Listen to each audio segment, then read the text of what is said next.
I am Ivan Michael Siachas of Batangas State University, Bachelor of Science Information Technology from Section IT 102. For this video, I'll be doing my summary in Chapter 9, Transport Layer. So this is in CCNA 1, Routing and Switching.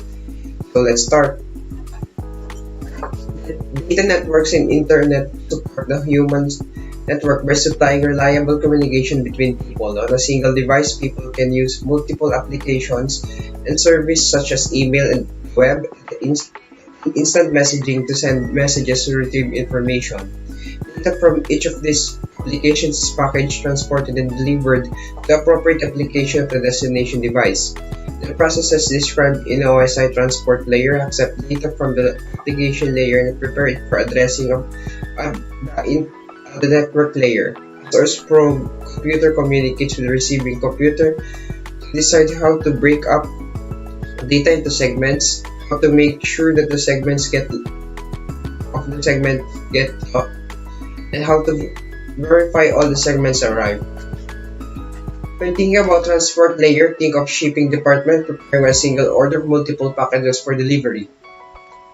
Role of the transport layer. The transport layer is responsible for establishing a temporary communication session between two applications and delivering data between them. An application generates data that is sent from an application of the source host to an application of the destination host. This is without regard to the destination host type, the type of media over which the data must travel, the path taken by the data, congestion on a link, or the size of the network.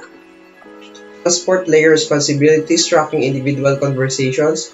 Transport layer, each of the data flowing between a source application and destination application is known as a conversation.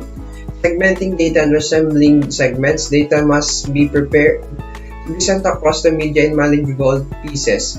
Most networks have limitation on the data of amount of data that can be included in a single packet. Identifying the applications. To pass data streams to the proper applications, the transport layer must identify the target application. To accomplish this, the transport layer assigns each application an identifier called the port number. Conversation multiplexing. Sending some types of data across network as one complete communication stream can consume all the available bandwidth.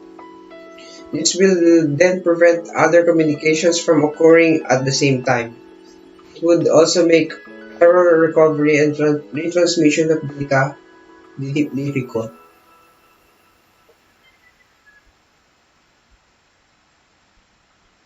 To identify each segment of data, the transport layer adds a header containing binary data organized into several fields. It is the values in these fields that enable various transport layer protocols to perform different functions in managing data communication.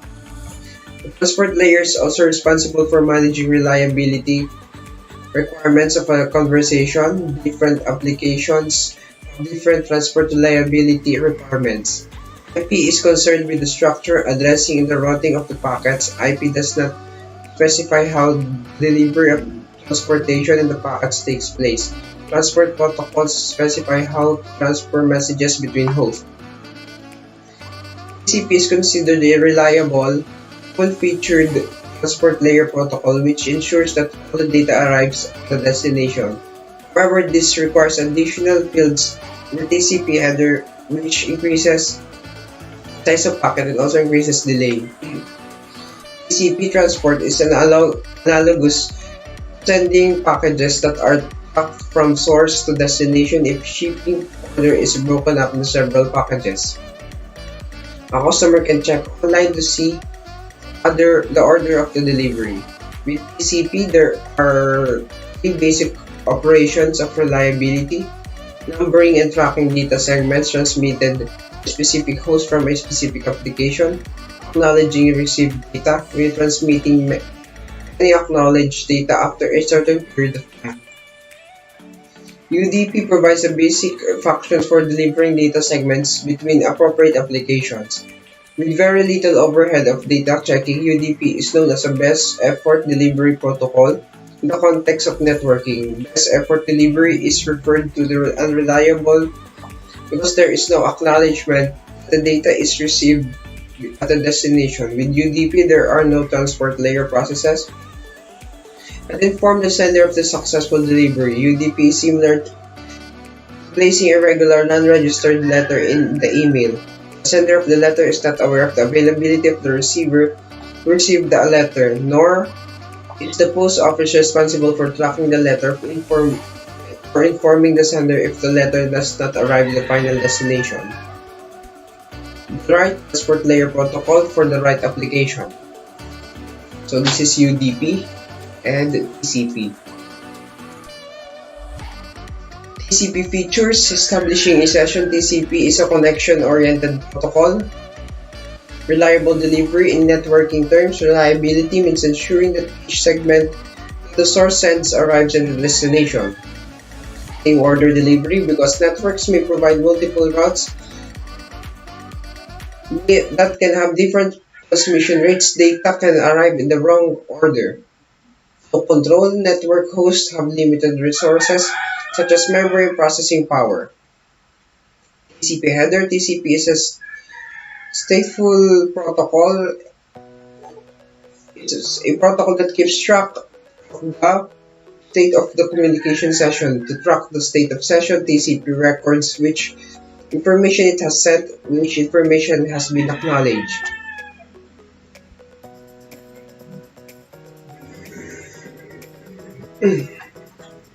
Each TCP has 20 bytes overhead.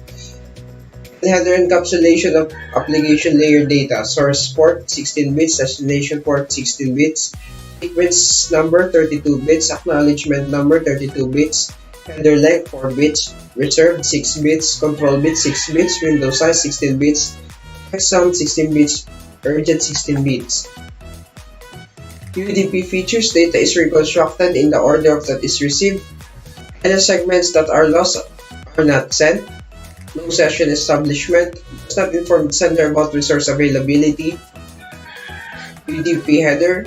It is stateless protocol, meaning neither the client or the server is obligated to keep track of the state of the communication session. If reliability is required when using UDP as a transport protocol, it must be handled by the application.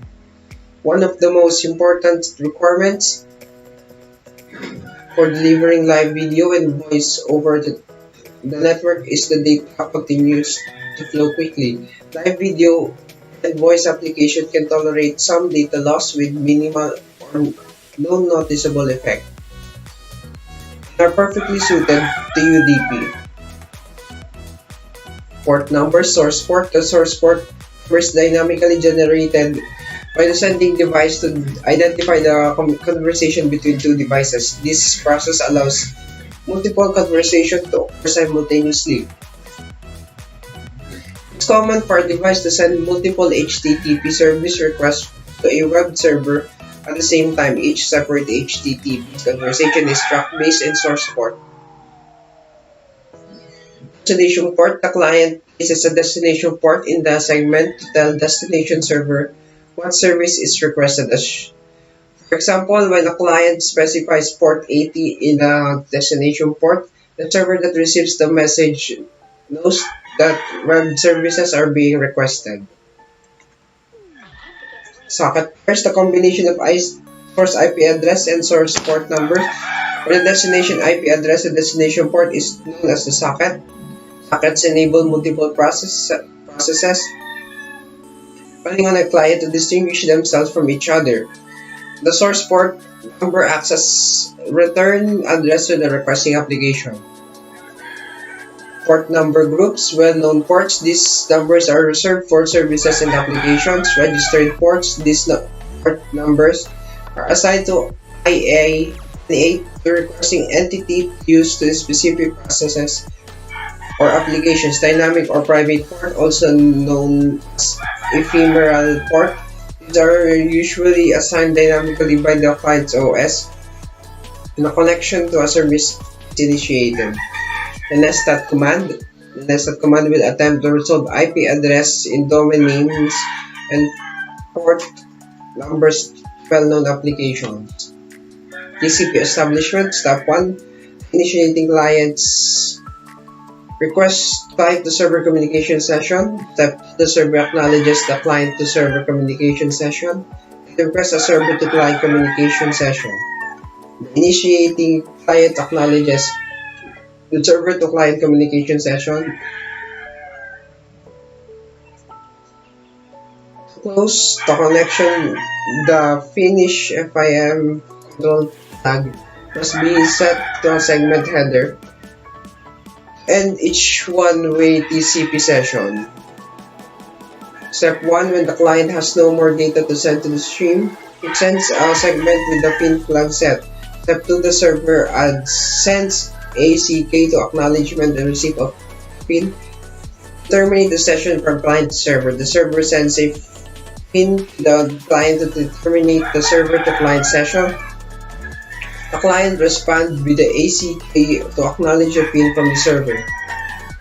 Three-way handshake analysis establishes the destination device is present in the network, verifies that the destination service has this active service and accepting requests on destination port that is the initiating client intends to use. Informs that the destination device of that the source client intends to establish a communication session on the port number. UDP, low overhead versus reliability. UDP, a simple protocol that provides the basic transport layer functions. The low overhead of UDP makes it very desirable for protocols that make simple requests and reply to transactions. Actions that use TCP. So, applications that use UDP, live video and multimedia applications, simple requests and reply applications, applications that handle reliability themselves. The transport layer provides transport-related services by dividing data received to application to segments, adding a header to identify and manage each segments, using the header information to reassemble segments back into application data, passing the assembled data to the correct applications. UDP and TCP are common transport layer protocols. So that's it for my summary, and thanks for watching.